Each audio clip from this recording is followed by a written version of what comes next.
आवश्यक सूचना। ये कहानी पूर्ण रूप से काल्पनिक है। इस वीडियो में दिखाए गए सभी पात्र, स्थान, घटनाएं और संवाद केवल मनोरंजन के उद्देश्य से बनाए गए हैं। इस कहानी का किसी भी जीवित या मृत व्यक्ति, वास्तविक घटना, स्थान या धार्मिक मान्यताओं से कोई संबंध नहीं है। ये वीडियो किसी भी प्रकार के अंधविश्वास, डर या कुरीतियों को बढ़ावा देने के लिए नहीं है। इसका उद्देश्य केवल मनोरंजन और एक भावनात्मक संदेश देना है। कृपया इसे केवल एक काल्पनिक कहानी के रूप में देखें। मुंबई की गगनचुंबी इमारतों के बीच खन्ना ग्रुप ऑफ इंडस्ट्रीज की विशाल इमारत खड़ी थी।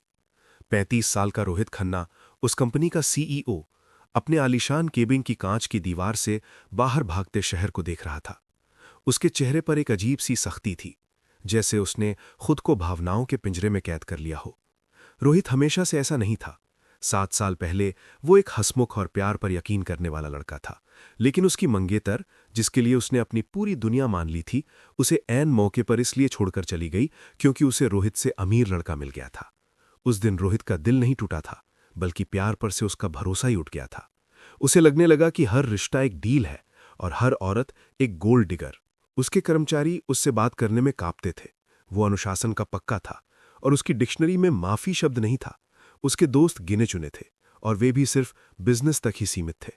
रात को जब वो अपने 4 BHK के खाली अपार्टमेंट में लौटता तो खामोशी उसे काटने को दौड़ती, पर वो उस खामोशी का आदी हो चुका था। वहीं मुंबई के ही एक मध्यम वर्गीय इलाके में अवनी की दुनिया अपनी 6 साल की बेटी पीहू के इर्द गिर्द सिमटी हुई थी। अवनी एक स्कूल में प्राइमरी टीचर थी। उसका अतीत भी जख्मों से भरा था। उसके पति राज ने उसे तब धोखा दिया जब पीहू केवल 2 साल की थी। राज को अपनी आज़ादी और दूसरी औरतें पसंद थीं। परिवार की जिम्मेदारी उसे बोझ लगती थी। तलाक के बाद अवनी ने खुद को संभाला। उसने कसम खा ली थी कि वो कभी किसी पुरुष पर भरोसा नहीं करेगी। उसके लिए उसकी बेटी ही उसकी दुनिया की शुरुआत और अंत थी। पीहू एक बेहद चुलबुरी और समझदार बच्ची थी।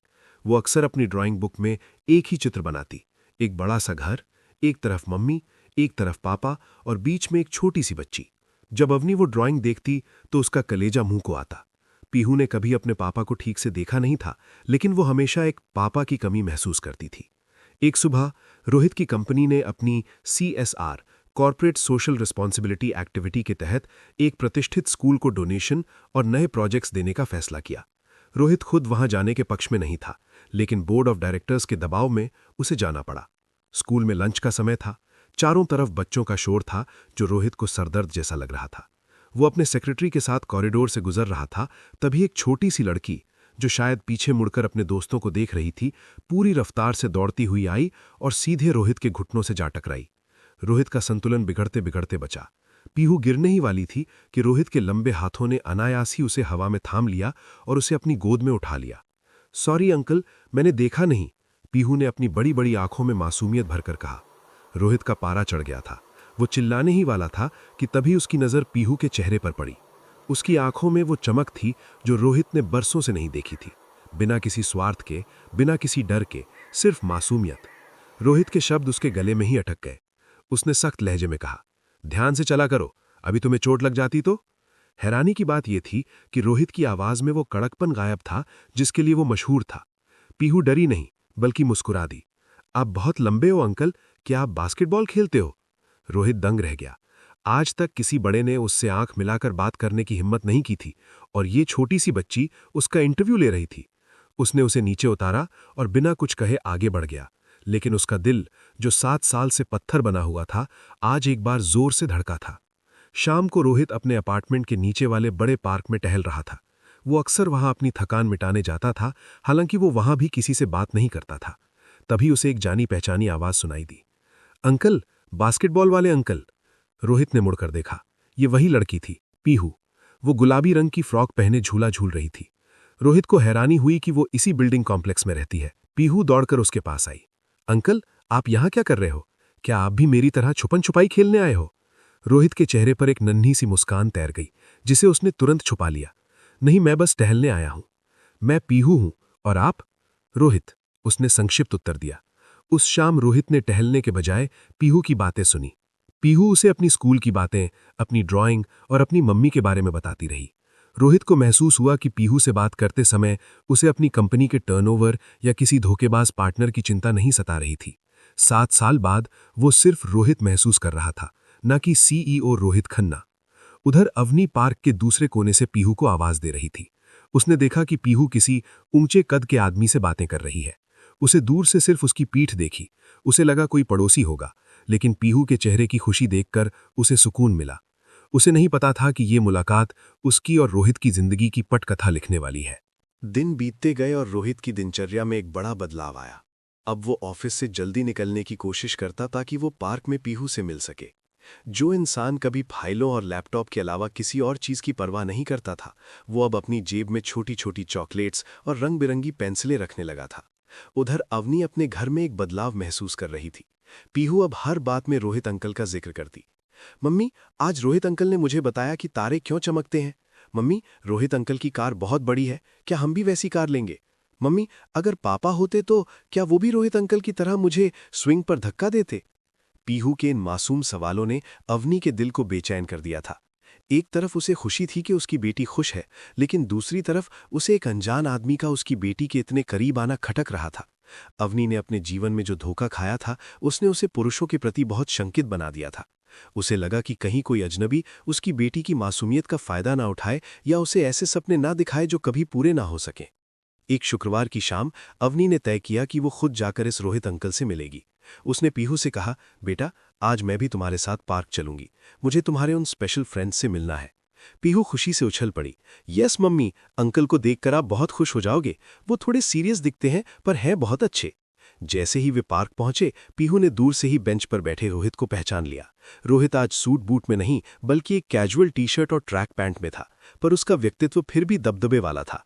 वो हाथ में एक बिजनेस मैगजीन लिए हुए था, लेकिन उसकी नजरें बार बार पार्क के गेट की तरफ जा रही थीं, जैसे वो किसी का इंतजार कर रहा हो। रोहित अंकल, पीहू चिल्लाते हुए उसकी ओर दौड़ी। रोहित के चेहरे पर एक दुर्लभ मुस्कान आई, जो केवल पीहू के लिए आरक्षित थी। उसने पीहू को ऊपर हवा में उछाला और फिर अपनी गोदी में बैठा लिया। आज तुम 5 मिनट लेट हो पीहू। तभी अवनी वहां पहुंची। रोहित की नजर जब अवनी पर पड़ी तो उसकी मुस्कान अचानक गायब हो गई और उसका पुराना खड़ूस चेहरा वापस आ गया। अवनी ने देखा कि सामने खड़ा शख्स कोई साधारण इंसान नहीं बल्कि एक बहुत ही संभ्रांत और रसूखदार व्यक्ति लग रहा था। नमस्ते, मैं अवनी, पीहू की मां, अवनी ने आत्मविश्वास के साथ कहा, हालांकि उसके अंदर थोड़ी घबराहट थी। रोहित ने बस अपना सिर हिलाया और रूखेपन से कहा, जी रोहित खन्ना, पीहू अक्सर आपका जिक्र करती हैं। अवनी को उसका लहजा पसंद नहीं आया। उसने सीधे मुद्दे पर आते हुए कहा, मिस्टर खन्ना, मैं आपसे कुछ बात करना चाहती हूँ। पीहू, तुम उधर जाकर अपने दोस्तों के साथ खेलो, मैं और अंकल बात कर रहे हैं। पीहू के जाते ही अवनी का लहजा सख्त हो गया। देखिए, मैं नहीं जानती आप कौन हैं और क्या करते हैं, लेकिन मुझे ये पसंद नहीं कि आप मेरी बेटी के इतने करीब आएं। वो बहुत छोटी है और उसके लिए रिश्तों के मायने बहुत गहरे होते हैं। मैं नहीं चाहती कि वो किसी ऐसे इंसान से जुड़े जो कल को उसकी जिंदगी से गायब हो जाए। रोहित को उसकी बात सुनकर धक्का लगा, पर उसने जताया नहीं। उसने व्यंग से कहा, आपको क्या लगता है मिसेस, जो भी आपका नाम है, क्या मैं आपकी बेटी को किडनैप करने वाला हूं, या आपको लगता है कि मैं यहां बैठकर समय बर्बाद कर रहा हूं? सच तो यह है कि आपकी बेटी ही मेरे पास आती है। बात किडनैपिंग की नहीं है मिस्टर खन्ना, अवनी ने उसकी आंखों में आंखें डालकर कहा। बात उम्मीदों की है। उसे लगता है कि आप उसके पापा जैसे हैं। वो एक खालीपन से जूझ रही है और आप अनजाने में उस खालीपन को भर रहे हैं। जब आप अपनी मर्जी से चले जाएंगे तो उसका दिल टूटेगा और मैं उसे दोबारा टूटते हुए नहीं देख सकती। रोहित एक पल के लिए खामोश हो गया।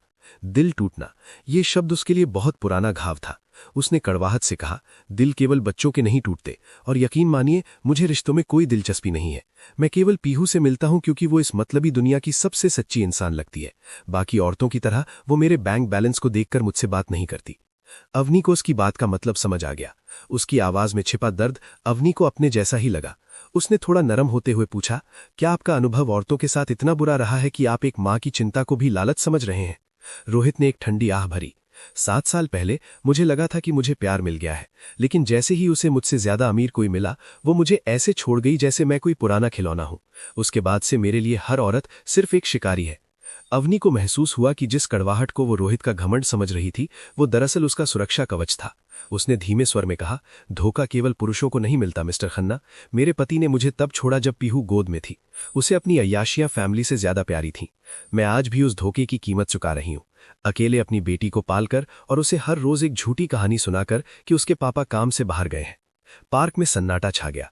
पहली बार रोहित ने अवनी को एक खतरे के रूप में नहीं बल्कि एक इंसान के रूप में देखा। 2 अजनबी जो दुनिया के लिए बहुत मजबूत और पत्थर दिल थे, एक दूसरे के सामने अपनी सबसे बड़ी कमजोरी जाहिर कर चुके थे। रोहित ने धीरे से कहा, तो हम दोनों एक ही नाव में सवार हैं, बस हमारे जख्मों के निशान अलग हैं। अवनी ने सिर हिलाया, शायद, लेकिन मेरी प्राथमिकता मेरी बेटी है। अगर आप उससे मिलना चाहते हैं तो आपको यह समझना होगा कि यह कोई खेल नहीं है। रोहित ने दूर खेलते हुए पीहू को देखा और फिर अवनी की तरफ मुड़ा। मैं वादा तो नहीं कर सकता क्योंकि मैंने वादों पर यकीन करना छोड़ दिया है, पर मैं इतना कह सकता हूं कि पीहू के लिए मेरे मन में कोई खोट नहीं है। उस शाम जब वे अलग हुए तो उनके बीच की बर्फ पिघलनी शुरू हो गई थी। न रोहित अब उतना खड़ूस रहा था, न अवनी उतनी डरी हुई। दर्द ने उनके बीच एक अनकहा और अनोखा रिश्ता बुनना शुरू कर दिया था। पार्क में हुई उस गंभीर बातचीत के बाद रोहित और अवनी के बीच का तनाव कम तो हुआ था, लेकिन एक अजीब सी झिझक अभी भी बाकी थी। अब जब भी वे पार्क में मिलते, उनकी आंखों में एक दूसरे के प्रति सम्मान होता। रोहित अब केवल पीहू से ही नहीं मिलता था, बल्कि कभी-कभी अवनी के पास बैठकर उसके स्कूल और बच्चों के बारे में भी बातें करता। रोहित को ताज्जुब होता था कि अवनी इतनी कम तनख्वाह और इतनी मुश्किलों के बावजूद इतनी खुश कैसे रह लेती है। वहीं अवनी को रोहित के उस रूप के दर्शन हो रहे थे जो उसने दुनिया से छुपा कर रखा था। एक ऐसा आदमी जो अंदर से बहुत अकेला था और जिसे बस थोड़े से सच्चे प्यार की तलाश थी। पीहू की उदासी और स्कूल का फंक्शन। एक दिन जब रोहित पार्क पहुंचा तो उसने देखा कि पीहू हमेशा की तरह दौड़कर उसके पास नहीं आई। वो एक कोने में बेंच पर बैठी अपनी गुड़िया के बाल संवार रही थी और उसका चेहरा उतरा हुआ था। रोहित उसके पास गया और घुटनों के बल बैठकर पूछा, क्या हुआ मेरी प्रिंसेस, आज बिजली कड़क नहीं रही? आज तुम इतनी चुप क्यों हो? पीहू ने उदासी से रोहित की ओर देखा और फिर अपनी नजरें झुका ली। अगले हफ्ते मेरे स्कूल में पेरेंट टीचर मीटिंग और एक छोटा सा फंक्शन है। सब बच्चे अपने मम्मी और पापा दोनों के साथ आएंगे। रोहित का दिल धक से रह गया। उसे अंदाजा था कि बात कहां जा रही है। पीहू की आंखों में आंसू आ गए।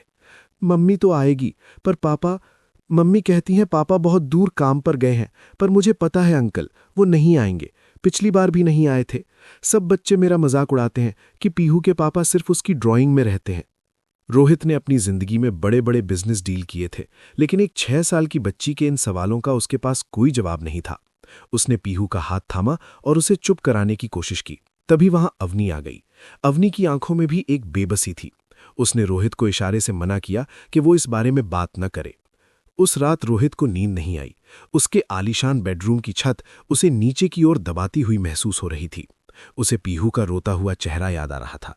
उसने सोचा, क्या एक दिन के लिए मैं उसकी खुशी नहीं बन सकता? पर लोग क्या कहेंगे? बिजनेस जगत में मेरी एक छवि है, और अवनी, क्या वो इसे स्वीकार करेगी? अगले दिन शाम को रोहित ने अवनी को अकेले में बुलाया। अवनी, पीहू बहुत दुखी है। वो चाहती है कि कोई उसके पापा बनकर स्कूल चले। अगर आप इजाजत दें तो क्या मैं... अवनी ने उसकी बात बीच में ही काट दी। नहीं रोहित, ये मुमकिन नहीं है। आप एक दिन के लिए उसके पापा बन जाएंगे, उसे खुशी मिलेगी, लेकिन उसके बाद क्या? वो आपसे और ज्यादा जुड़ जाएगी। जब असलियत उसके सामने आएगी तो वो टूट जाएगी। मैं उसे झूठी उम्मीदों के सहारे नहीं पालना चाहती। रोहित ने संजीदगी से कहा, लेकिन उसे इस वक्त आपकी और मेरी जरूरत है। वो हीन भावना का शिकार हो रही है। क्या हम उसकी खुशी के लिए एक दिन का नाटक नहीं कर सकते? रिश्ते नाटक नहीं होते रोहित, अवनी ने आंखों में नमी के साथ कहा और वहां से चली गई। स्कूल के फंक्शन का दिन आ गया। अवनी भारी मन से पीहू को तैयार करके स्कूल ले गई।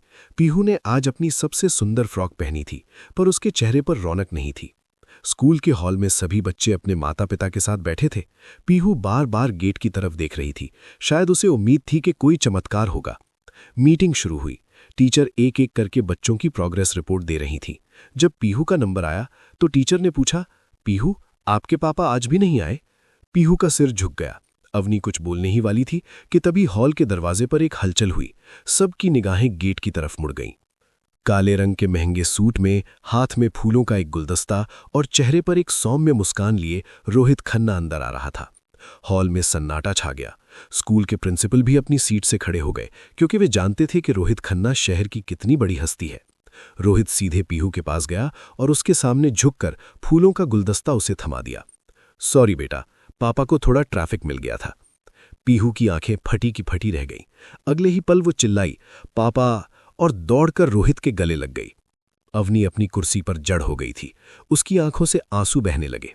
उसने कभी सपने में भी नहीं सोचा था कि रोहित अपनी साख और अपनी पहचान को ताक पर लगाकर एक छोटी बच्ची की खुशी के लिए यहां आएगा। उस दिन रोहित ने केवल पीहू के पापा होने का अभिनय नहीं किया, बल्कि उसने पीहू की हर छोटी बड़ी बात में दिलचस्पी ली। उसने टीचर से उसकी पढ़ाई के बारे में पूछा, उसके दोस्तों से मिला और स्कूल के खेल में भी हिस्सा लिया। जब वे स्कूल से बाहर निकल रहे थे तो पीहू ने रोहित का हाथ कसकर पकड़ा हुआ था। उसे लग रहा था कि अगर उसने हाथ छोड़ा तो ये सुंदर सपना टूट जाएगा। पार्किंग लॉट में पहुंचकर अवनी ने रोहित को रोका। वो बोल नहीं पा रही थी, उसका गला भर आया था। आपने ये क्यों किया रोहित? आप जानते हैं इसका अंजाम क्या होगा?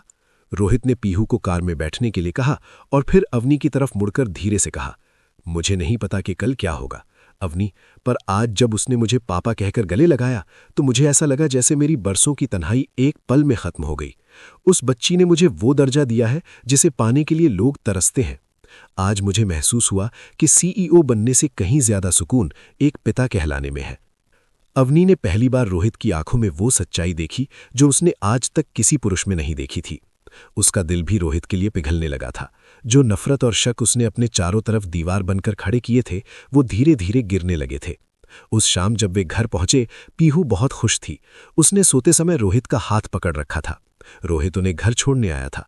पीहू ने सोते सोते एक ऐसी बात कह दी जिसने रोहित और अवनीत दोनों को हिलाकर रख दिया।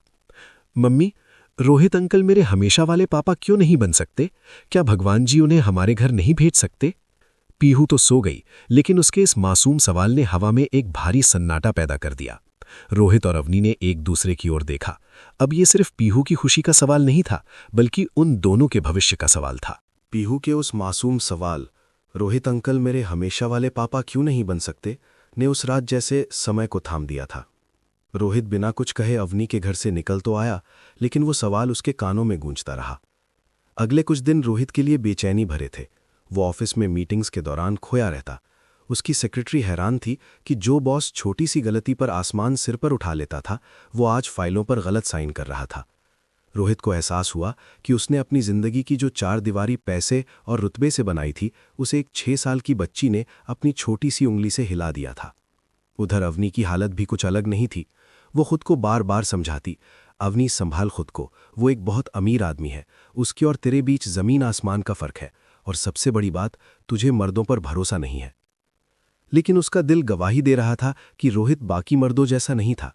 उसने पीहू के लिए जो किया, वो कोई गोल्ड डिगर का शिकार होने वाला आदमी या अहंकारी सीईओ नहीं कर सकता था। एक शाम मूसलाधार बारिश हो रही थी। मुंबई की बारिश वैसे भी थमने का नाम नहीं लेती। रोहित अपनी बालकनी में खड़ा था, तभी उसे पीहू की याद आई।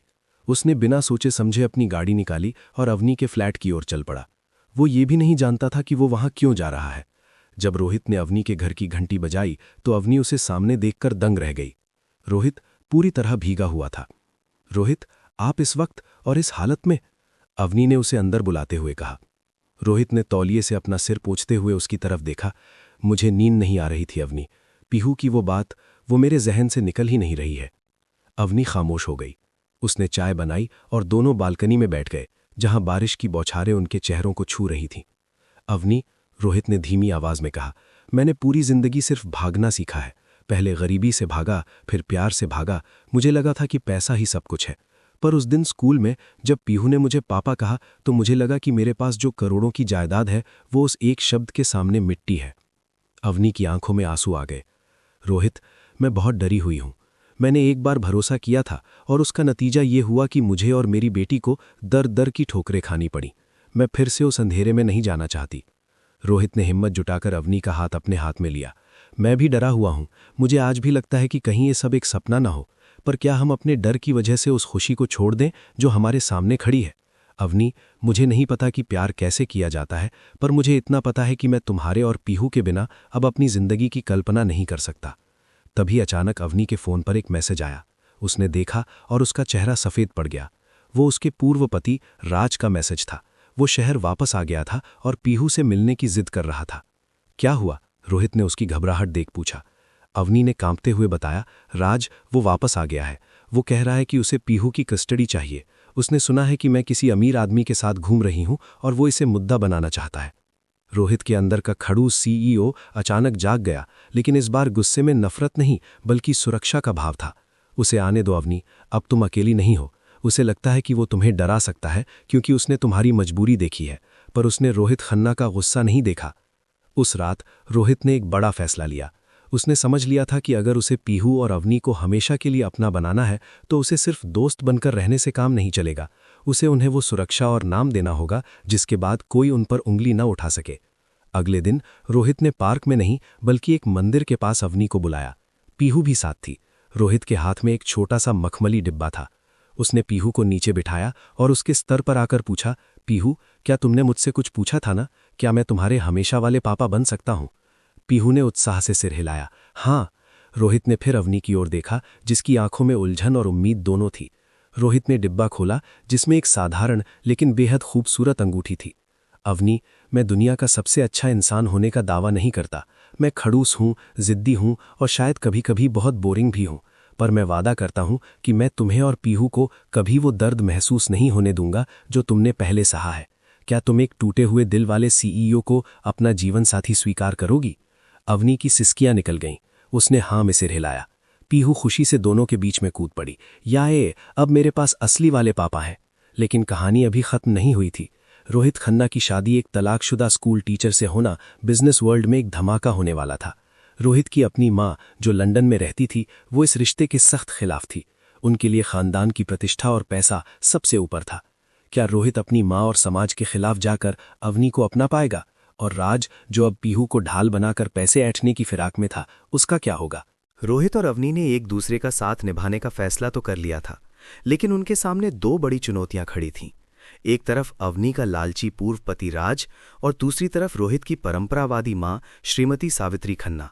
राज को जैसे ही पता चला कि अवनी की जिंदगी में शहर का सबसे बड़ा बिजनेसमैन आ गया है, उसके लालच की कोई सीमा नहीं रही। वो एक वकील को लेकर सीधे रोहित के ऑफिस पहुंच गया। मिस्टर खन्ना, मुझे पता है आप और अवनी शादी करने वाले हैं, राज ने सोफे पर पैर पसारते हुए कहा। लेकिन पीहू मेरी बेटी है। अगर आप चाहते हैं कि वो आपके साथ रहे तो आपको उसकी कीमत चुकानी होगी, वरना मैं कोर्ट में साबित कर दूंगा कि अवनी का चरित्र ठीक नहीं है और वो एक अमीर आदमी को फंसा रही है। रोहित, जो 7 साल पहले धोखे से टूट गया था, अब वो रोहित नहीं था। अब उसके पास खोने के लिए प्यार था और पाने के लिए एक परिवार।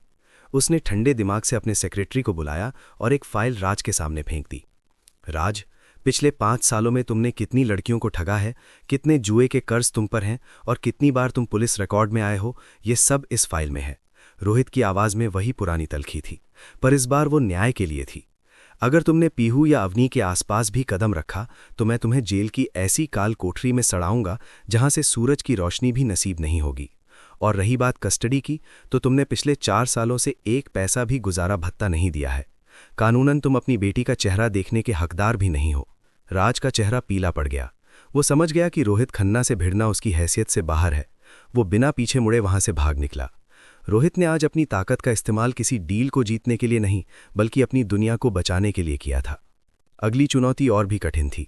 रोहित की मां सावित्री खन्ना लंदन से मुंबई लैंड कर चुकी थीं। उन्हें जब पता चला कि उनका इकलौता बेटा एक तलाकशुदा महिला और उसकी बच्ची को अपनी पत्नी बनाने जा रहा है, तो उनका गुस्सा 7वें आसमान पर था। वे सीधे रोहित के घर पहुंची। रोहित, क्या मती मारी गई है तुम्हारी? पूरी दुनिया की लड़कियां तुम्हारे पीछे थीं और तुम्हें एक ऐसी औरत मिली जिसका एक अतीत है। लोग क्या कहेंगे? खन्ना खानदान की बहू एक स्कूल टीचर होगी। रोहित ने शांति से अपनी मां का हाथ पकड़ा और उन्हें बालकनी की ओर ले गया। नीचे पार्क में अवनी और पीहू खेल रही थीं। मां, रोहित ने रुंधे गले से कहा, 7 साल से मैं जिंदा तो था, पर जी नहीं रहा था। आपने मेरा बैंक बैलेंस देखा, मेरी कामयाबी देखी, पर क्या आपने कभी मेरी आंखों का खालीपन देखा? अवनी ने मुझे फिर से मुस्कुराना सिखाया है, और वो बच्ची, वो मेरी रूह का हिस्सा बन चुकी है। मुझे खानदान की प्रतिष्ठा से ज्यादा उस सुकून की जरूरत है जो मुझे इनके पास मिलता है। तभी पीहू दौड़ती हुई ऊपर आई। उसने सावित्री खन्ना को देखा, जिनके चेहरे पर गुस्सा था। पीहू को नहीं पता था कि वो कौन है, पर वो अपनी आदत के अनुसार उनके पास गई और उनके हाथ में एक चॉकलेट रख दी। दादी, आप इतनी सुंदर हो, क्या आप मेरे पापा की मम्मी हो? पीहू ने मासूमियत से पूछा। सावित्री खन्ना का कठोर चेहरा पीहू की उस दादी शब्द और उसकी मासूमियत को देखकर पिघलने लगा। पीहू ने उनके गले में हाथ डाल दिए। पापा कहते हैं कि मेरी एक दादी हैं जो परियों के देश में रहती हैं। क्या आप मेरे लिए परियां लाई हो? सावित्री खन्ना की आंखों में आंसू आ गए। उन्होंने पीहू को गले लगा लिया। उन्होंने महसूस किया कि जो खुशी रोहित के चेहरे पर आज है, वो अरबों की दौलत से नहीं खरीदी जा सकती थी। उन्होंने अवनी की ओर देखा, जो दरवाजे पर खड़ी डर रही थी। सावित्री जी ने आगे बढ़कर अवनी के सिर पर हाथ रखा। मेरे बेटे का ख्याल रखना, इसने बहुत दुख झेले हैं। शादी का दिन आया। कोई भव्य होटल नहीं, कोई मीडिया का जमावड़ा नहीं। रोहित ने अपनी सोसाइटी के पास वाले उसी मंदिर में शादी करने का फैसला किया जहां उसने पहली बार अवनी को प्रपोज किया था। रोहित सफेद शेरवानी में था और अवनी लाल रंग की बनारसी साड़ी में साक्षात देवी लग रही थीं। पीहू सबसे ज्यादा खुश थी। उसने भी अपनी माँ जैसी ही छोटी सी लाल साड़ी पहनी थी। वो पूरे मंदिर में नाच रही थी, आज मेरी मम्मी और पापा की शादी है। जब रोहित ने अवनी की मांग में सिंदूर भरा तो अवनी की आंखों से खुशी के आंसू छलक आए। उसे यकीन नहीं हो रहा था कि 7 साल का उसका संघर्ष आज एक ऐसे सुरक्षित किनारे पर पहुंच गया है।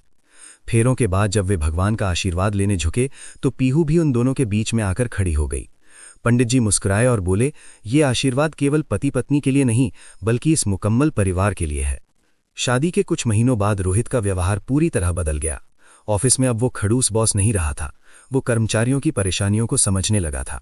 उसके दोस्त अब उसकी पार्टीज में नहीं बल्कि उसके घर पर पीहू के साथ लूडो खेलने आते थे। एक शाम रोहित घर लौटा तो उसने देखा कि पीहू अपनी ड्राइंग बुक में कुछ बना रही है। उसने पीछे से जाकर देखा, वही पुरानी ड्राइंग थी, एक घर, एक मम्मी, एक पापा और एक छोटी सी बच्ची। लेकिन इस बार एक बदलाव था। पीहू ने उस ड्राइंग में एक दादी और एक डॉग भी बनाया था और सबसे नीचे बड़े अक्षरों में लिखा था, माई परफेक्ट फैमिली, यानी मेरा पूरा परिवार। रोहित ने पीहू को गोद में उठा लिया और अवनी को अपने पास खींचा। जानती हो अवनी, 7 साल पहले मुझे लगा था कि पैसा ही सब कुछ है और औरतें सिर्फ धोखेबाज होती हैं, पर तुम दोनों ने मुझे सिखाया कि दुनिया में सबसे कीमती चीज भरोसा है। अवनी ने रोहित के कंधे पर सिर रखते हुए कहा, और आपने मुझे सिखाया कि हर अंधेरी रात के बाद एक खूबसूरत सवेरा जरूर होता है। सूरज ढल रहा था और उसकी सुनहरी किरणें उस घर की खिड़की से अंदर आ रही थीं, जहां अब खामोशी नहीं बल्कि एक बच्ची की हंसी और 2 टूटे हुए दिलों के जुड़ने की धड़कन सुनाई देती थी। रोहित और अवनी की कहानी हमें सिखाती है कि अतीत चाहे कितना भी कड़वा क्यों ना हो, भविष्य हमेशा हमारे हाथ में होता है। प्यार को ढूंढने के लिए किसी परफेक्ट इंसान की जरूरत नहीं होती, बल्कि 2 अधूरे इंसान जब एक दूसरे को पूरा करते हैं तो वही सबसे खूबसूरत रिश्ता होता है।